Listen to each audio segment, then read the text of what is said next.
لعيدي الاستقلال والشباب، والتي تأتي هذه السنة في ظروف خاصة يميزها استرجاع رفاة 24 شهيدا من شهداء المقاومة الشعبية الذين يعتبرون جزءا من الذاكرة التاريخية المليئة بالشواهد، والتي تسعى الجزائر لاستعادتها من فرنسا.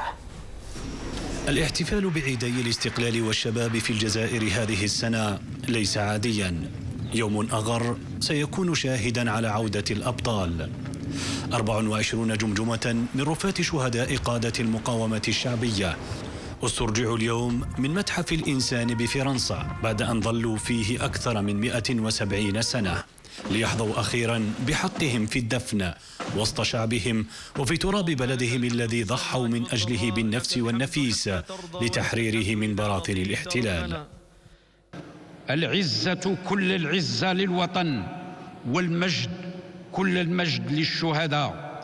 ها هو حلم الشهداء يتحقق، ها هم الشهداء يعودون هذا اليوم إلى أرضهم الطاهرة الجزائر التي سقوها بدمائهم الزكية.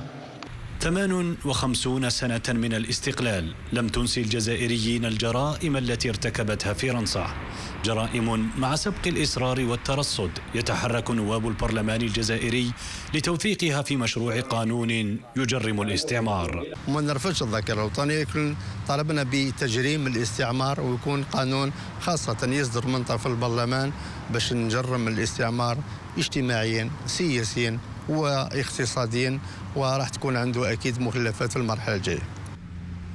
يمضي الشهداء ويبقى الوطن. من تضحياتهم الجسام أدرك الجزائريون قيمة الحرية التي يتنافسونها اليوم، وتعلموا ماذا يعنيه الوقوف في وجه الاحتلال الذي لا يزال أشقاؤهم الفلسطينيون يعانون من ويلاته. طال الزمن أو قصر، فالاحتلال دائما إلى زوال. هكذا هو اعتقاد الجزائريين الذين أرغموا المستعمر على الرحيل بعد 30 سنة، وبهم يقتدي الفلسطينيون لتطهير أرضهم المقدسة من انتهاكات المحتل الإسرائيلي. تاريخنا مشترك إزاء الظلم وإزاء المستعمر، ولذلك إذا أردتم أن تكون المدرسة الجزائرية هي مدرستكم وخيارها هو خياركم، لأنها مدرسة حققت ما أنجزت مهما كانت قوة هذا العدو. لا يكتمل استقلال الجزائر إلا بتحرير دولة فلسطين وعاصمتها القدس الشريف. هكذا هي قناعة شعبين فرقتهما الجغرافيا وجمعتهما معركة واحدة وحلم مشترك لانتزاع الحرية من المستعمر الغاصب. ياسين لكحل لتلفزيون فلسطين، الجزائر. إلى حالة الطقس ولما تبقى من هذه